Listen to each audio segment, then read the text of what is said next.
Mais lorsqu'on touche à cette question d'éventualité des changements, c'est le chef de l'État, ce n'est plus le président de la République. Là, c'est les débats des juristes. C'est deux fonctions différentes. Ça, c'est les débats des juristes. Les gens se rendent compte. Ça signifie quoi? Le chef de l'État peut bel et bien nommer une commission, c'est dans ses compétences comme chef de l'État, et que cette commission va formuler des recommandations qu'il peut prendre, c'est dans ses compétences. Et on n'a pas besoin de dialogue pour cela. Il n'y a pas de dialogue. Tout cela est réglé par la Constitution parce qu'elle permet au chef de l'État, depuis cette révision de 2011, d'appeler le peuple au référendum. Est-ce qu'on se comprend bien?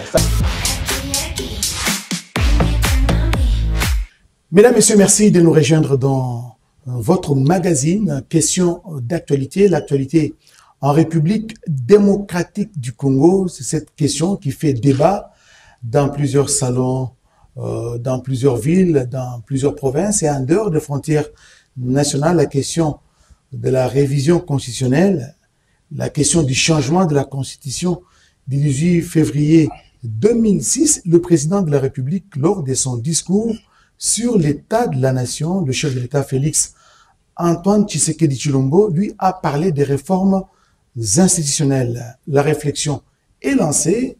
L'année prochaine, dès le début de l'année, une commission interdisciplinaire sera mise sur pied pour statuer sur la question. Nous allons parler en même temps de la clôture de la session essentiellement budgétaire au niveau de l'Assemblée nationale, ou bien dire au niveau du Parlement. Et pour en parler, nous avons associé à cette réflexion le premier vice-président de l'Assemblée nationale, le professeur Isaac Jean-Claude Chilumbai Moussao. Merci de nous accorder de votre temps pour échanger sur ces questions d'actualité. Merci, cher Oscar. Monsieur le premier vice-président de l'Assemblée nationale, vous avez clôturé la session, c'était les dimanches, au cours d'une session au cours d'une plénière présidée par le président de l'Assemblée nationale, l'honorable Vital Kamerhe. Plusieurs matières étaient à l'ordre du jour. Est-ce qu'on peut dire que tout ce qui était prévu lors de la conférence des présidents a été débattu et vous avez épousé toute la matière? Plus ou moins. D'abord, comme vous l'avez noté, c'est une session essentiellement budgétaire. C'était ça l'enjeu pour ces 3 mois. Et il fallait doter le pays d'un budget conséquent par rapport aux enjeux de l'ère. Permettre aussi à notre gouvernement d'avoir les moyens pour son action. C'était ça l'essentiel de ce budget, de cette session, qui n'a pas manqué de voir intervenir d'autres aspects de la vie nationale qui étaient aussi importants par rapport aux urgences. Nous avons régulièrement travaillé sur le renouvellement de l'état de siège, par exemple, pour permettre à notre armée de continuer de faire le travail qu'elle fait, surtout dans la partie est du pays. Nous avons ratifié un certain nombre d'accords qui ont été signés par notre gouvernement, comme vous le savez, en ce qui concerne les traités liés aux finances, au commerce international, à la paix, aux organisations internationales. Notre constitution prévoit qu'il passe par l'autorisation du Parlement pour leur ratification. Ça nous a aussi préoccupés.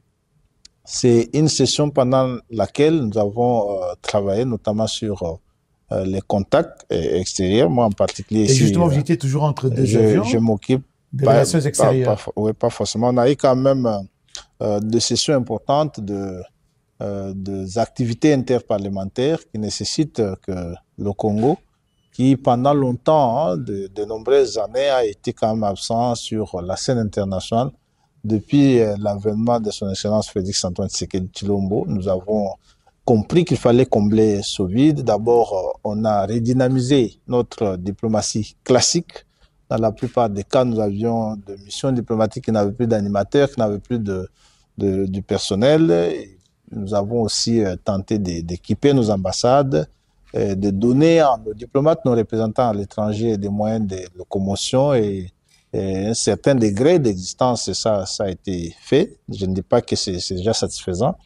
Mais aussi, il y a cet aspect de relations interparlementaires dans un contexte où nous savons que de plus en plus, avec la poussée de la démocratie, les élus et les chambres dans plusieurs pays du monde sont en train de jouer un rôle très important, comme on peut le constater dans des pays comme les États-Unis d'Amérique, où le Congrès a un rôle assez substantiel en matière de relations extérieures. C'est des occasions pour nous, les élus, de conforter ce que notre gouvernement fait déjà assez bien. C'est vrai que nous ne faisons pas de la diplomatie classique qui reste une activité régalienne. Et vous êtes dans la diplomatie parlementaire. Et nous avons vu notamment justement à Genève, en Suisse, même à la CPI. Oui, je suis un enseignant de diplomatie. J'évite souvent cette expression diplomatie parlementaire parce que moi j'ai appris, et c'est que j'enseigne, que la diplomatie reste une fonction régalienne, donc elle est l'apanage de l'exécutif, du chef de l'État en particulier et du gouvernement.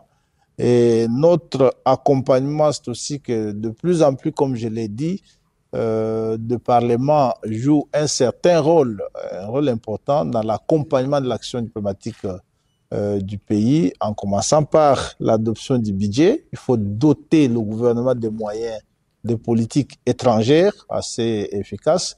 L'entretien, par exemple, de forces armées qui constitue un élément très important dans la conduite d'une politique étrangère. Ça demande aussi que le Parlement intervienne et comprenne qu'il faut doter les forces armées d'un budget conséquent. Il y a bien d'autres activités, la ratification de certains traités, comme ceux que je venais d'énumérer ici, et ça nous concerne.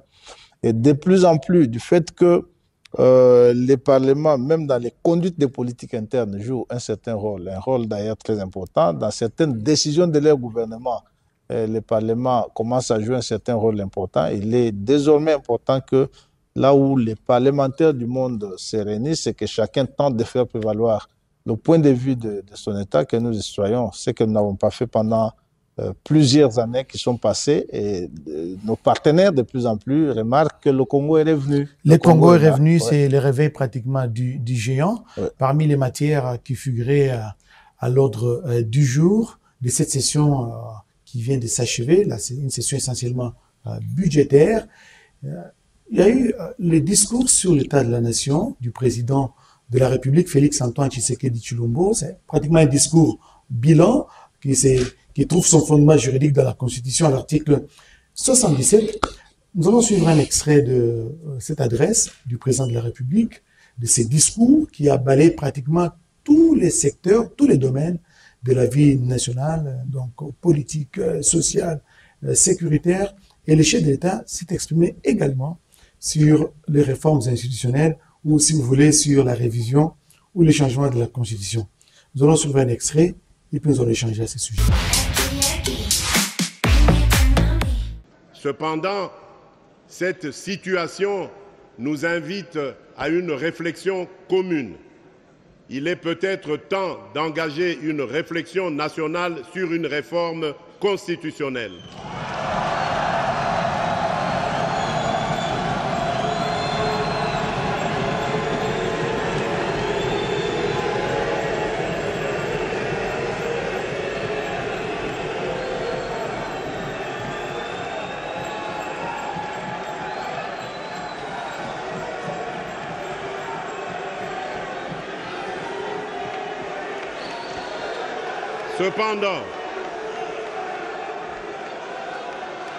Cependant, cette situation nous invite à une réflexion commune.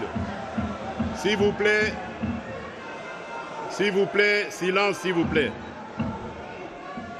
Cependant, cette situation nous invite à une réflexion commune.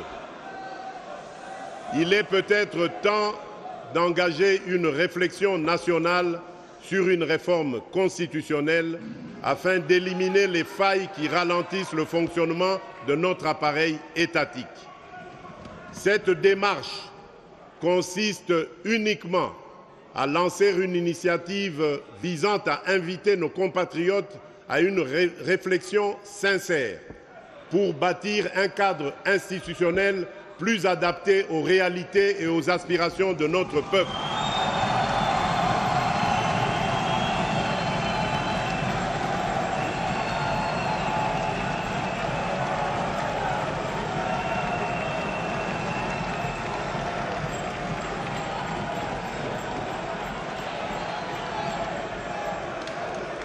Je reste convaincu.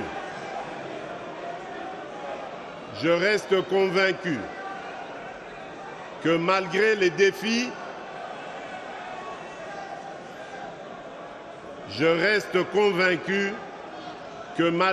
défis, unis, nous pouvons transformer nos potentialités en richesses réelles, nos faiblesses en force et notre diversité en un facteur de cohésion. À tous, je voudrais redire, tout est possible à celui qui rêve, ose et n'abandonne pas.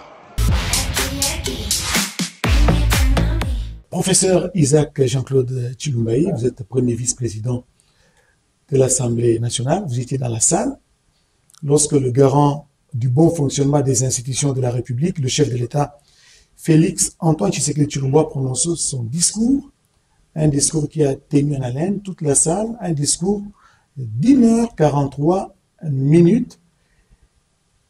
Et moi, j'aime la dernière phrase. Hein. Il a dit « Tout est possible à celui qui ose » et qui n'attend pas pour agir.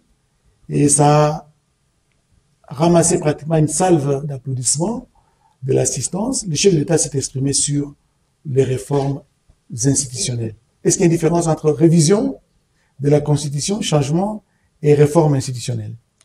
Oui, d'abord, c'est cette phrase qui a caractérisé tout ce que le chef a exprimé parce que depuis son arrivée au pouvoir, le président Tshisekedi s'est caractérisé par cela.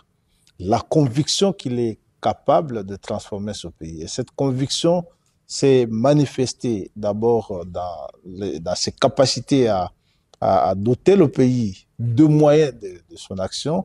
Nous avons parlé ici du budget stagnant que nous avons trouvé autour de 3 milliards, 4 milliards de dollars, et c'était pendant plusieurs années. Et en une année, il a pu quadrupler ce budget de 4 milliards à 16 milliards.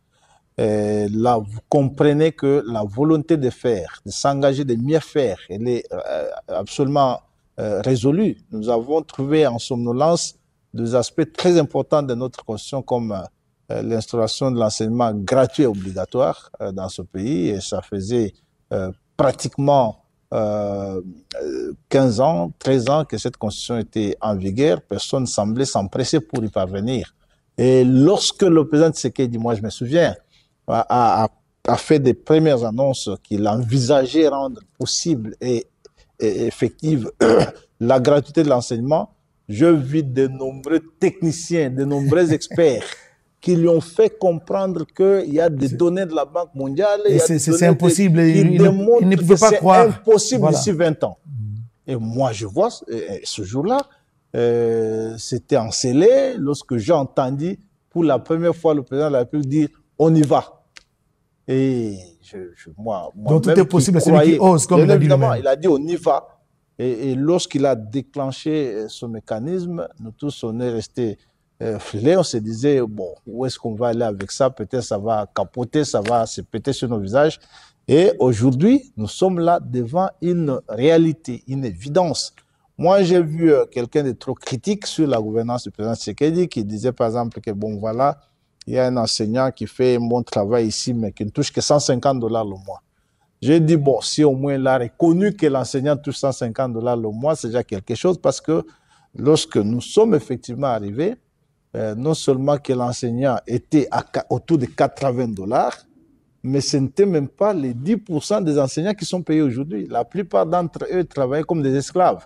Et ça, c'est l'audace du président Tshisekedi qui a dit, on y va.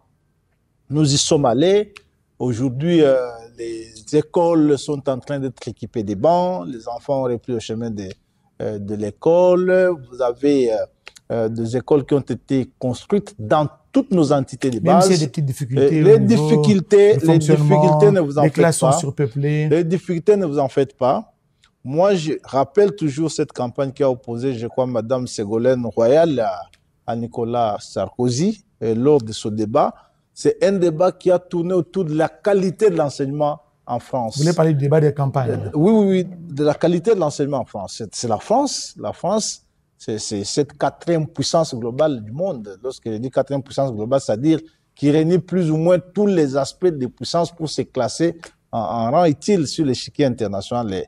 Après autant de siècles de démocratie, autant d'années, et après le consensus autour de l'idée que c'est un pays développé, on a vu ce grand pays en train d'engager un débat de campagne autour de la qualité de l'enseignement. C'est-à-dire que ça ne finira jamais, nous irons de amélioration en amélioration. Moi, je peux te dire, lorsque nous sommes nés dans ce pays, nous avons trouvé un pays qui n'était pas un pays vivable en effet, mais moi je vois comme jeune, dans mon enfance, j'étais issu d'une famille modeste, une famille de presbytériens avec un père aussi enseignant d'ailleurs, mais je vois que dans la mission protestante où nous avons évolué, nous savions qu'il y avait un aérodrome derrière la maison que nous croyons être notre d'ailleurs.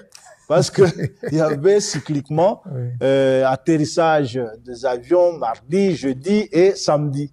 Ces avions s'amenaient régulièrement avec des médicaments qui étaient distribués dans des centres de santé, des matelas, avec des cahiers, des revues éducatives qu'on appelait monitaires à cette époque-là. Ça venait régulièrement. C'est-à-dire que nous avions plus ou moins ça comme réalité. Mais depuis ma naissance, moi, je n'ai vu que cette réalité-là s'est dégradée, s'est dégradée, s'est dégradée, s'est dégradée. Jusqu'au jour où le président Tshisekedi arrive au pouvoir, je constate, et ça de manière objective, que nous avons pris la tendance inverse. Ça ne se dégrade plus du jour le jour, ça s'améliore du jour le jour. Et le fossé était tellement profond qu'on ne peut pas aujourd'hui être en mesure d'évaluer ce qui a été. Donc c'est de bonne guerre, c'est là qui estime que ils veulent des changements à tout prix, à tous les niveaux, à tout point de vue. Tshisekedi a fait ce qu'il a fait et c'est extraordinaire. J'aime l'entendre dans les discours lorsqu'il dit pour la première fois dans notre pays, pour la première fois dans notre pays, pour la première fois dans notre pays. Aujourd'hui, on parle de la gratuité de la maternité. Elle est là, la gratuité de l'enseignement est là, elle ira s'améliorant. La gratuité de la maternité est là. Elle va aller s'améliorer. Il a promis de l'extendre dans d'autres provinces. Elle va être étendue dans tout le pays. Il a abordé déjà le début d'une sorte de gratuité de l'université. Vous avez suivi lorsque le président dit les étudiants à mobilité réduite ou vivant avec handicap pourraient désormais accéder à l'enseignement supérieur et universitaire avec certaines facilités. C'est déjà un début de quelque chose. Je crois que pour les quelques années qui viennent, ça va toucher peut-être la jeune fille ou ça va se généraliser. Ça va être fait. Et moi, je dis encore que prenez la province comme la mienne, le Kasaï central. Depuis que Dieu a créé ce monde, c'est la première fois que nous voyons une route asphaltée qui quitte la ville de Kananga, qui traverse la frontière. Et je rappelle que vous êtes élu de Luiza. Je suis élu de Luiza. Nous allons nous parler de ce que vous faites parce que vos électeurs attendent aussi beaucoup de vous en tant que premier vice-président de l'Assemblée nationale. Même là aussi, pour la première fois depuis que l'homme a mis son pied sur terre, une route asphaltée est en train d'être construite. Elle part de la ville de Kananga vers le territoire de Luiza jusqu'à la frontière de l'Angola. Donc c'est pour vous dire que là, c'est des faits réels que si nous commençons à les énumérer ici, vous ne pouvez pas vous réaliser. Les universités ont été construites, ça c'est bien évidemment. Professeur, alors, parce que vous avez parlé de la réforme. Revenons justement sur les réformes institutionnelles, parce qu'aujourd'hui, ça fait débat dans les milieux politiques. Même les professeurs d'université comme vous se sont jetés, saisis du dossier, de cette question. Ils commencent maintenant à en parler. Ils ont délié leur langue. Chacun donne son point de vue. Ouais. Il y a ceux qui estiment qu'on n'a pas besoin d'avoir une commission interdisciplinaire, mais plutôt il faut dialoguer. Il faut dialoguer. Il y a ceux qui pensent que il faut laisser la question aux seuls experts, aux seuls juristes pour aborder justement ces aspects des choses, notamment liés à la révision constitutionnelle. Le chef a parlé des réformes institutionnelles. Bon, aux seuls juristes, j'en suis un. Je ne suis pas de cet avis que le débat sur la Constitution soit laissé aux seuls juristes. C'est une entorse parce que il n'est pas de formation juridique qui existe de ce jour au monde qui puisse prédestiner quelqu'un à rédiger une Constitution dans toutes ses facettes. C'est impossible.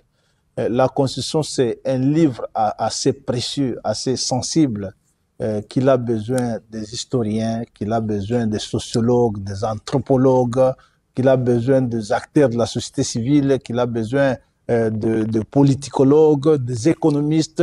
Il n'est donc pas possible d'imaginer qu'on dise que le débat sur la Constitution, il faut le laisser aux seuls juristes. C'est une aberration. Dans ma petite formation, moi, je n'ai pas vu comment il serait possible qu'un juriste soit formé pour être complet et comprendre la Constitution. J'ai vu d'ailleurs, moi, je suis juriste, j'ai dit j'en suis un. Je suis aussi politicologue, j'ai fait les Sciences Po. Lorsque je lis la Constitution comme juriste, je me dis toujours qu'il n'est pas facile de la comprendre si on n'a pas étudié la science politique. C'est impossible parce que moi-même, j'ai étudié le droit public, j'ai eu à comprendre qu'il y a ces matières du droit constitutionnel qui ne s'enseignent jamais à la faculté de droit, et que pour les apprendre, il faut forcément étudier les sciences politiques. En Europe, les choses ont été facilitées dans certaines facultés lorsqu'on les a carrément mélangées. On a dit faculté de droit et sciences politiques, et ça a facilité les choses. Mais là aussi, ça n'englobe pas tout. Alors, j'ai dit que ça ne peut pas être qu'une affaire de seul juriste, c'est une affaire du pays, c'est une affaire de tout le monde, la Constitution. Pourquoi c'est une affaire de tout le monde? C'est la loi fondamentale, la loi centrale de notre existence comme pays. Alors, est-ce qu'il faut réformer les institutions? Oui. Lorsqu'on réforme les institutions, c'est-à-dire qu'il faut toucher à la Constitution. C'est là que vient la question de savoir est-ce que c'est normal qu'on touche à une Constitution? Le débat, il navigue souvent entre ceux qui pensent qu'on peut réviser la Constitution, ceux qui pensent qu'on doit la changer complètement. La changer. Et moi, je crois que personne n'a tort, même si les gens n'ont pas raison au même degré, mais personne n'a tort. D'abord, est-ce qu'il faut réviser la Constitution? J'ai appris, moi, qu'il n'y a pas deux manières de respecter une Constitution que de la réviser. Donc, la révision de la Constitution, c'est la meilleure façon de respecter une Constitution. Même en touchant des dispositions intangibles. Je vais revenir aux dispositions intangibles. Pourquoi c'est la meilleure façon de respecter une Constitution? Parce que lorsque vous lisez, ce n'est pas seulement la Constitution congolaise, toute, et de tous les pays du monde. Il arrive toujours un moment que l'on trouve que dans une constitution, il y a des dispositions qui deviennent somnolentes. Ça signifie qu'ils ne sont pas activées ou qu'ils ne sont plus actives, qui ne servent plus à rien ou peut-être qu'ils ne peuvent plus servir à rien, mais qui empêchent la société d'évoluer. Il faut les réviser que de les garder en ne les respectant pas. Est-ce que vous comprenez? Parce que c'est du sacré, la Constitution.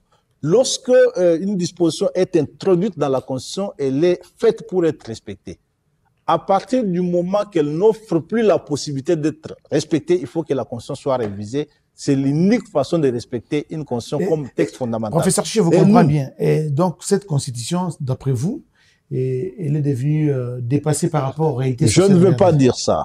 Je dis, elle contient des dispositions, comme toute Constitution par ailleurs, qui à un moment donné sont somnolentes et ne peuvent plus être respectées ou à un moment donné rendent difficile la gestion de la société elle-même. Je te donne un exemple, un petit exemple. Le principe de retenue à la source de 40% par les provinces sur les ressources à caractère national, c'est 40%. Et les 40%, nous qui constatons que les 40% ne sont pas retenus à la source, souvent nous sommes prompts à accuser le gouvernement central de n'avoir pas facilité cette rétention. Et beaucoup de gens ne se réalisent pas que la rétention de 40%, ça goûte assez bien d'une autre exigence, la rétrocession de charges. Parce que aujourd'hui, il y a des matières qui sont de la compétence exclusive des provinces, qui sont toujours prises en charge par l'État central. Et que il y a aussi des matières qui sont concurrentes. Toutes les provinces n'ayant pas les mêmes moyens à ce niveau ici, il est difficile aujourd'hui de généraliser le principe et de dire on retient à la source alors qu'on sait que conséquemment certaines provinces ne pourraient pas en même temps prendre en charge ces matières qui sont de la compétence exclusive comme responsabilité. On a parlé de la caisse de péréquation et même sa mise en place aujourd'hui par rapport à la modicité de notre budget, par exemple, ne couvrirait pas cet équilibre pour toutes les provinces. Monsieur le Premier Président, s'il vous plaît, est-ce que c'est pas un problème de volonté politique? Parce que les textes, ce sont les hommes qui les rédigent, mais la mise en application. Je vais bien. Est-ce qu'il faut garder cette disposition alors que l'on sait qu'on ne peut pas l'appliquer, c'est-à-dire continuer de la violer parce qu'elle existe comme disposition constitutionnelle de la loi suprême, la loi fondamentale, ou la réviser, par exemple, pour qu'on ne désacralise pas le texte sur lequel nous tous sommes prêts au quotidien serment de servir la République. Voilà pourquoi j'ai dit la révision, c'est la meilleure façon de respecter une constitution. Maintenant, en ce qui concerne les révisions, ou la révision des constitutions, il s'invite souvent de débat parce que les constitutions, il y en a qui s'appellent rigides et il y en a qui sont souples. Lorsqu'on dit constitution rigide, c'est-à-dire à sa rédaction et la mise en place de mécanismes difficiles pour sa révision, par exemple. Ce qui explique, par exemple, que lorsque vous voulez la réviser, il faut soit que ça vous prenne beaucoup de temps, alors la société stagne, soit que ça bouleverse de fond en comble la société elle-même. C'est le choix que le constituant de 2016 avait opéré de doter la République démocratique de 2006, vous l'avez dit. Excusez-moi, Je vous en prie. la République démocratique du Congo d'une constitution rigide qui refuse en sa grande proportion la révision. Elle refuse comment? C'est parfois dans une disposition qui passe assez souvent inaperçue. Le fameux article 220. Lorsque vous lisez... La forme de l'État, les suffrages et le mandat du chef de l'État. On va le lire. Lorsque vous lisez cet article 220, vous allez constater que nous en parlons souvent et le plus souvent. Et lorsque nous en parlons, c'est un article intangible. En évoquant les mandats, la durée du mandat du chef de l'État et le nombre de mandats du chef de l'État. Et on dit, bon, c'est un article intangible. Non, ce n'est pas l'article 220 en réalité qui est verrouillé. C'est l'article 220 qui verrouille toute une gamme d'articles de la Constitution. Et lorsque cet article verrouille toute une gamme d'articles de cette Constitution, les Français ont compris la chose, ils se sont contentés de dire la forme républicaine de l'État, on ne peut plus la changer. On ne peut pas faire l'objet d'un quelconque changement. Pourquoi? Parce que la France, dans son essence, est une république, ça suffit. On ne peut pas aujourd'hui, en France, se réveiller et dire nous voulons rétablir la monarchie. Le principe, c'est que la France est une république. Cette forme républicaine de l'État ne peut pas changer. Mais nous, comme on sait toujours en faire un peu de trop, voilà ce que nous avons fait. On dit la forme républicaine de l'État, le principe du suffrage universel, la forme représentative du gouvernement, le nombre et la durée des mandats du président de la République, l'indépendance du pouvoir judiciaire, le pluralisme politique et syndical ne peuvent faire l'objet d'aucune révision constitutionnelle. Ça, c'est verrouillé, toutes ces matières-là. Et lorsque vous commencez à éclater ces matières dans la Constitution, vous verrez que ce n'est pas moins de 50 articles de la Constitution. Non, c'est pratiquement toute la Constitution, parce que l'actuelle Constitution a 229 articles. Déjà, ce premier paragraphe, c'est pas moins de 50 articles. C'est pas moins de 50 articles qui sont verrouillés, qu'on ne peut pas bouger. Mais on ne s'arrête pas là. On vous dit est formellement interdite toute révision constitutionnelle ayant pour objet ou pour effet de réduire les droits et libertés de personnes ou de réduire les prérogatives des provinces et des entités territoriales décentralisées.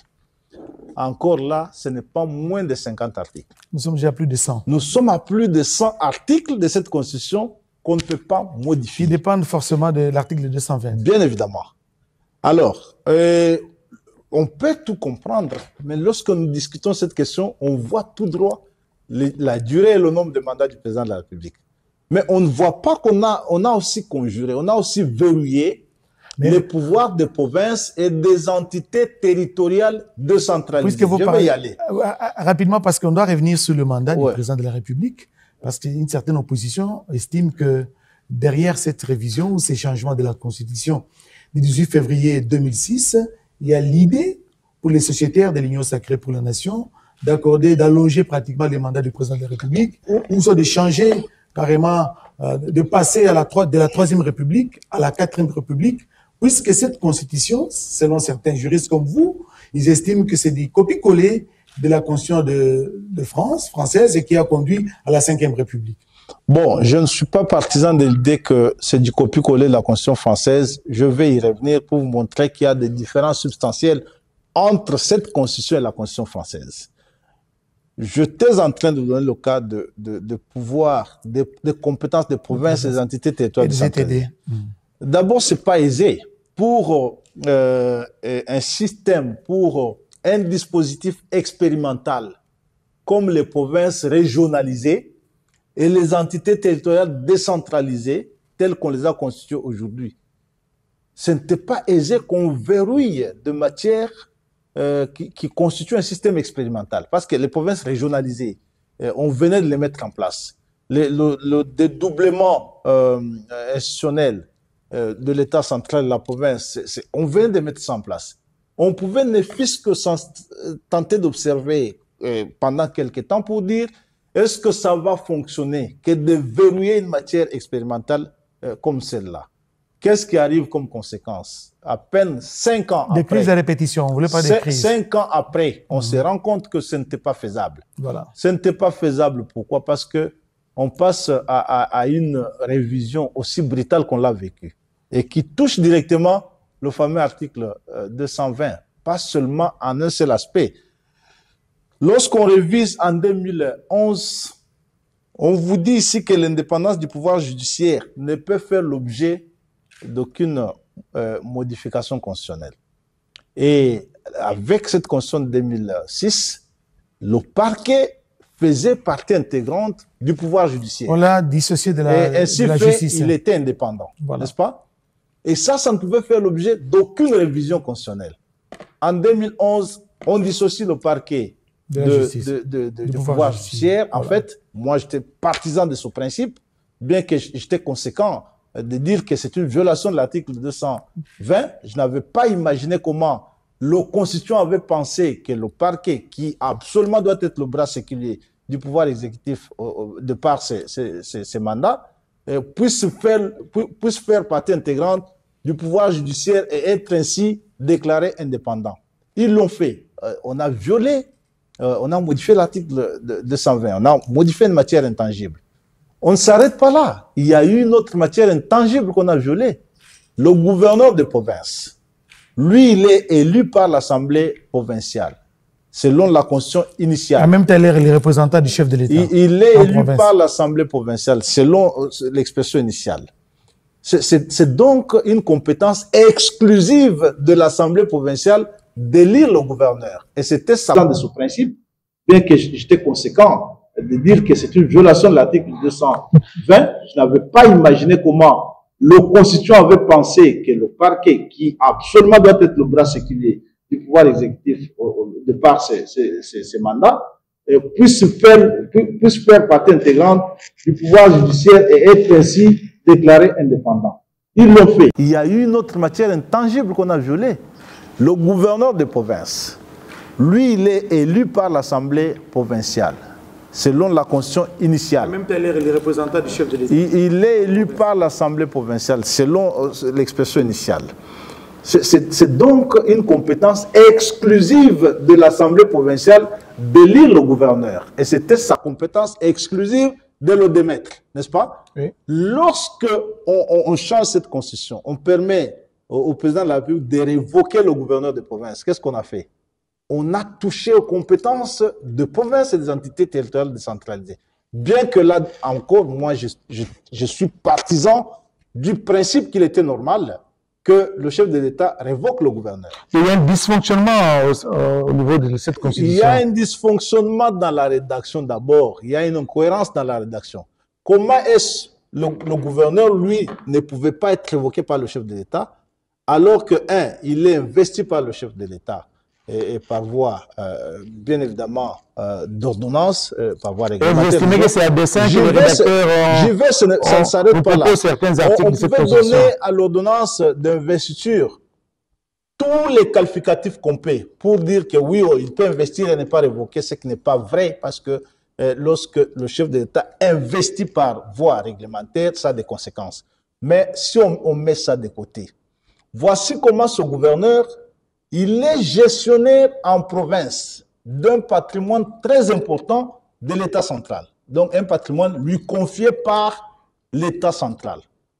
En même temps qu'il est gouverneur de province élu par l'Assemblée provinciale, en même temps qu'il accepte d'être le gestionnaire d'un patrimoine très important constitué de l'argent, du patrimoine immobilier, constitué des services publics, de concentrés et des services du pouvoir central installés en province. Tout cela est de la responsabilité du gouverneur. Comment il ne peut pas en rendre compte devant le pouvoir central qu'il représente cette fois-là en province. Il y a une incongruité. Et comment vous allez verrouiller une telle disposition en lien ainsi de manière assez honteuse et irréfléchie des générations futures? Parce qu'il y a des principes qu'une génération ne lit pas une autre. Et voilà que ce gouverneur, lui, devrait gérer ses biens du pouvoir central comme il l'entend, et il ne pouvait pas rendre compte à ce pouvoir central qui lui a dévolu la gestion de ses biens. Lorsqu'on peut pousser cette logique jusqu'au bout, je crois que ça ne s'arrête pas là. Le gouverneur, non seulement, il peut être révoqué par le chef de l'État parce qu'il est haut fonctionnaire de l'État installé en province, et en cette qualité, il est et en même temps, l'Assemblée peut aussi initier une motion de défiance contre le gouverneur. Il est service déconcentré du pouvoir central en province. Ça, c'est clair par rapport au rôle qu'il joue comme individu gouverneur, parce qu'il est membre de l'institution gouvernement provincial. Et lorsqu'il joue ce rôle comme individu gouverneur, il doit répondre au gouvernement. Et au regard de cet argumentaire. Et si on va plus loin, il est aussi loisible, le gouverneur, qu'il se présente ici à l'Assemblée nationale, parce qu'il est gestionnaire des biens que nous nous mettons à la disposition du gouvernement. Il est service public. Il est possible que nous aussi, on enquête sur sa gestion, qu'on l'entende ici, qu'on le sanctionne. Et ça, c'est cohérent. Et tout ça, c'est par rapport à cette constitution, il y a toutes ces possibilités-là. Elle n'a résolu qu'en partie le problème, parce que j'imagine que le gouverneur doit également répondre comme service public devant l'Assemblée nationale. Et tout ça, c'est dans l'article 220. Il y a tant d'autres choses qui peuvent être analysées dans cette constitution. En ce qui concerne, par exemple, les droits de l'homme. Les droits de l'homme, c'est une matière relative. Ce qui est droit de l'homme aujourd'hui ne l'est pas forcément demain. Et ce qui est droit de l'homme aujourd'hui au Congo ne le sera pas forcément. Il y a beaucoup de choses à changer dans cette constitution. On ne peut pas réduire toute révision ayant pour fonction de réduire les droits de l'homme. Qu'est-ce qu'on entend par droits de l'homme? Parce que j'ai dit qu'ils sont relatifs. Donc, il y a un flou artistique dans cet exemple. C'est ça, justement. Si aujourd'hui l'avortement est interdit, je prends un petit exemple. Si aujourd'hui l'avortement est interdit, c'est-à-dire que de la conception, la femme doit accoucher, et que demain, c'est là qu'on considère comme une obligation constitutive d'un droit de l'homme pour le fœtus qui doit naître, ou pour la société qui doit voir la femme accoucher. Ça a évolué ailleurs, on vous parle du droit de la femme à disposer de son corps. Alors, si la grande partie de notre population venait à concevoir que la femme doit disposer de son corps, on ne doit pas modifier parce que la Constitution a verrouillé ça, sinon réduire les droits de l'homme. Tout ça, c'est des choses Monsieur le vice-président, que le sort connu des constitutions rigides, c'est toujours le changement. Un changement catastrophique, comme vous l'avez dit. Non, pas catastrophique. Pas catastrophique. Est-ce que c'est opportun? Le prince de l'Église estime que le moment n'est pas indiqué. Le prince de l'Église. Le sort commun des constitutions rigides, c'est le changement. Parce que professeur c'est des constitutions qu'en grande partie refusent leur modification. Et lorsque il y a des matières qui bloquent le fonctionnement cohérent de la République, on ne va pas Professeur Isaac Jean-Claude Chilumbaï, excusez-moi de vous interrompre, le prince de l'Église estime que le moment n'est pas indiqué. Ce n'est pas opportun pour cette révision constitutionnelle. C'est une pente dangereuse sur laquelle s'engage le pouvoir. Moi, je ne suis pas d'accord que de grands universitaires réfléchissent comme ça. Lorsqu'on dit que le moment n'est pas indiqué, il faut nous dire quel est le moment indiqué. Quelle est la durée pour une constitution afin qu'elle soit modifiée ou qu'elle soit changée? C'est quoi la durée? Ça, c'est des émotions qui parlent. Ce n'est pas l'objectivité républicaine. Parce que moi, j'aurais voulu que les princes de l'Église, comme vous les appelez, disent, écoutez, on ne peut pas changer la constitution pour telle raison, on ne peut pas la modifier pour telle raison, que ce soit des raisons fondées juridiquement et puisées de la constitution elle-même, par exemple. Mais moi, je te dis que la révision, non seulement qu'elle est constitutionnelle, mais c'est la meilleure manière de respecter une constitution. Je crois que sur cette question de révision, il n'y a pas trop de débat. J'ai entendu les gens vous dire, écoutez, non, le chef de l'État, lui, il va nommer la commission. Où est-ce qu'on a dit que lui peut nommer la commission? Mais c'est très grave. C'est très grave parce que beaucoup de gens, un peu comme le prof Mbata parle de conscience, de TikTok et consorts, beaucoup de gens ont pensé que lorsqu'on dit droit constitutionnel, c'est la Constitution. Non, ce n'est qu'une source parmi tant d'autres. Ce n'est qu'une source de la Constitution parmi tant d'autres.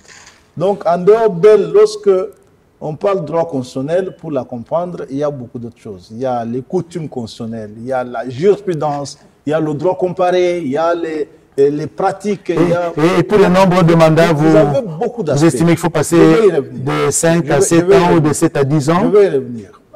Le président de la République, la Constitution dit, le président de la République est le chef de l'État.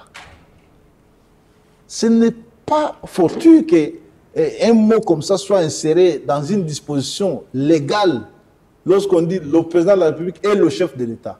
Ça signifie qu'il est le président de la République en dehors de cette fonction qu'il le met dans le jeu interinstitutionnel, il est le chef de l'État.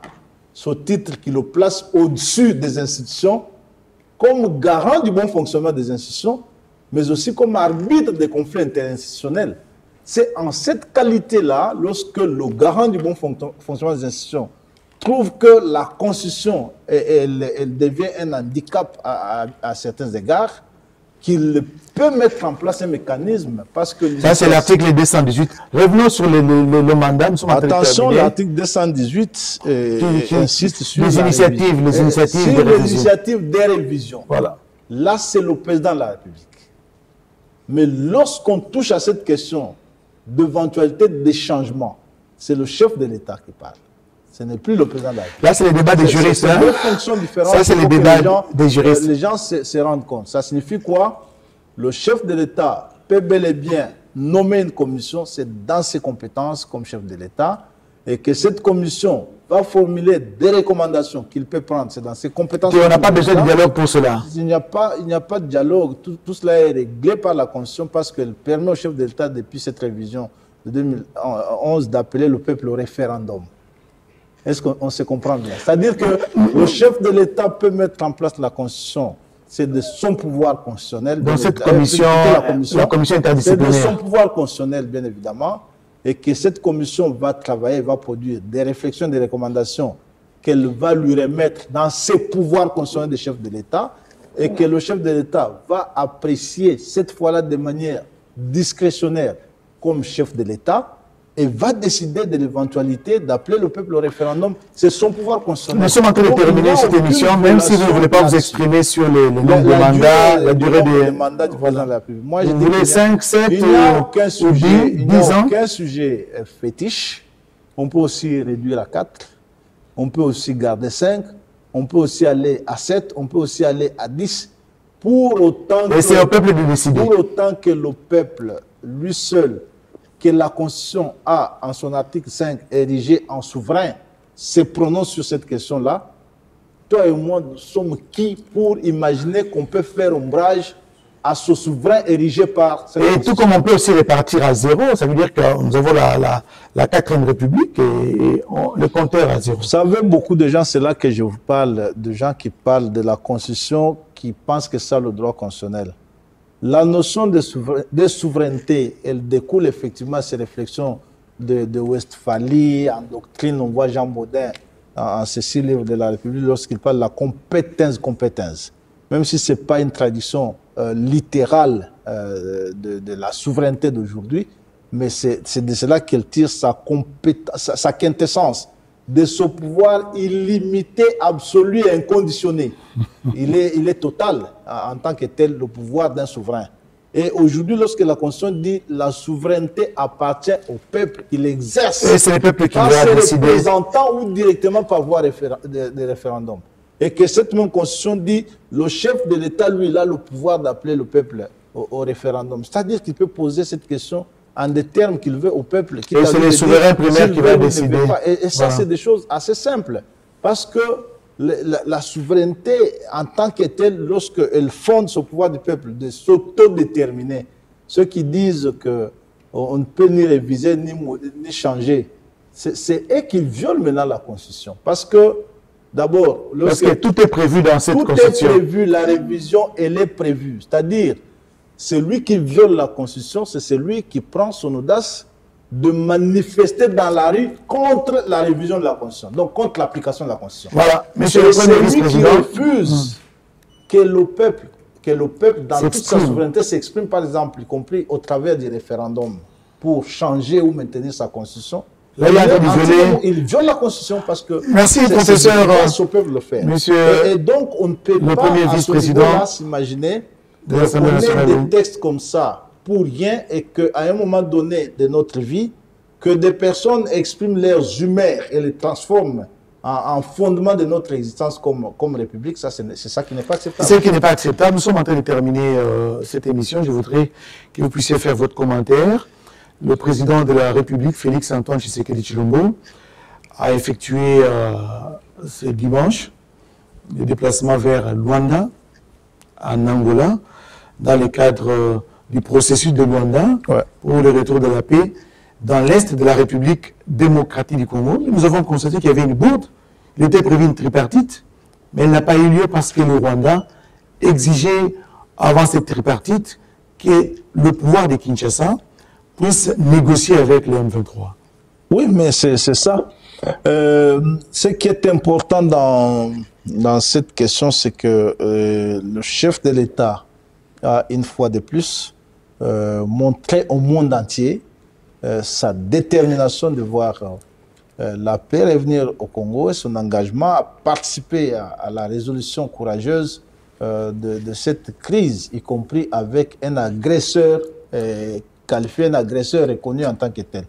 Ici, ce qu'on voit, c'est parfois cette illusion que les Rwandais continuent de se faire, de croire qu'ils sont à même de nous faire chanter jusqu'à un niveau qu'ils imaginent être possible. Parce que le Rwanda, lui, il peut venir nous dire, lui qui affirme que l'M23 est constitué de Congolais, il peut venir nous apprendre, nous, à négocier avec les gens qu'il qualifie des Congolais, c'est aller jusqu'à ignorer notre existence comme État. Vous savez que le Rwanda, il a ses Hutus, il a ses FDLR, il a ses Interahamwe, ainsi de suite. Ces réfugiés politiques qui sont dispersés à travers le monde ici, ces opposants politiques qui sont assassinés dans les capitales de tous les États ici, y compris démocratiques, il les a. Et nous n'avons pas allé apprendre au Rwanda comment il doit négocier avec toutes ces personnes-là. Ce qui est sûr et que le Rwanda a compris, c'est que d'habitude, lorsque il fait cette guerre, malgré les infiltrations, malgré tout ce qu'il a planifié depuis 30 ans contre le Congo, il venait en marche de santé au Congo. Au bout de 2 jours, il prenait Goma, il prenait Bukavu et puis il dictait sa loi. Et aujourd'hui, il comprend que... et justement, quelle est l'attitude qu'il faut adopter au niveau du nous avons l'attitude d'une république qui s'assume. Aujourd'hui, je profite de ce passage pour dire toutes mes félicitations au ministre Guy Mwadjamvita, qui structure et qui restructure notre armée. Le ministre de la Défense nationale. Oui, le ministre de la Défense nationale, le VPM Mwadjamvita, félicitations à lui, qui organise le front. Et les nouvelles qui nous viennent de nos jeunes combattants sur terrain sont de plus en plus encourageantes. On comprend tout le sérieux qu'il met à la chose sous le leadership de son Excellence, Monsieur le Président de la République. En même temps que nous ferons cela, en même temps, nous afficherons toujours cette disponibilité à tout faire qui puisse épargner des vies humaines, s'il le faut, parce qu'il s'agit de nos vies à nous, des vies des Congolais. Et ça, c'est le vœu du président Tshisekedi qu'il a déterminé. Et je comprends bien, donc vous êtes dans la logique de fight and talk. Nous sommes et nous continuons aussi à nous organiser sur une de front. La souveraineté, comme Max Hibert l'a rappelé dans l'affaire de l'île de Palme, dans les relations entre États, signifie l'indépendance. Et cette indépendance, nous allons la garantir, nous allons l'assurer, nous allons l'assumer, parce qu'il s'agit de notre pays. Et moi, personnellement, j'encourage le VPM, moi, Vita, à continuer avec ce qu'il a fait. Je sais que c'est un homme déterminé, les choses vont changer. Mesdames, Messieurs, il ne reste qu'à vous dire sincèrement merci de l'attention toute particulière que vous avez daigné nous accorder dans cette émission à bâton rompu avec le premier vice-président de l'Assemblée nationale, le professeur Isaac Jean-Claude Tshilombo Moussaou, qui nous a accordé une partie de son temps pour éclairer la lanterne de l'opinion sur des questions qui intéressent la République. Merci infiniment, professeur. Merci beaucoup. C'est moi qui vous dis merci pour votre disponibilité. Et espérons vous retrouver dans d'autres tribunes pour parler République démocratique. Pour cette question, la RTNC peut organiser ça, n'est-ce pas? Il faut inviter tout le monde, tous ces débatteurs, les spécialistes, les constitutionnalistes, les sociologues, qu'on se retrouve là-bas à la RTNC. Sur un débat contradictoire. Un débat contradictoire. Les gens peuvent nous dire sur quel fondement ils empêchent à ce peuple de s'exprimer. Ils empêchent au président de la République d'exercer ses compétences de chef d'État. Vous y êtes déjà invité. Je suis partie prenante, je suis prenant. Moi, je savais que j'aime ça. J'aime le contradictoire, j'aime le débat, je n'évite pas ça. Je vais discuter avec vous. Merci, merci surtout de nous avoir suivis et espérons vous retrouver dans ces débats contradictoires et à la prochaine. Merci beaucoup.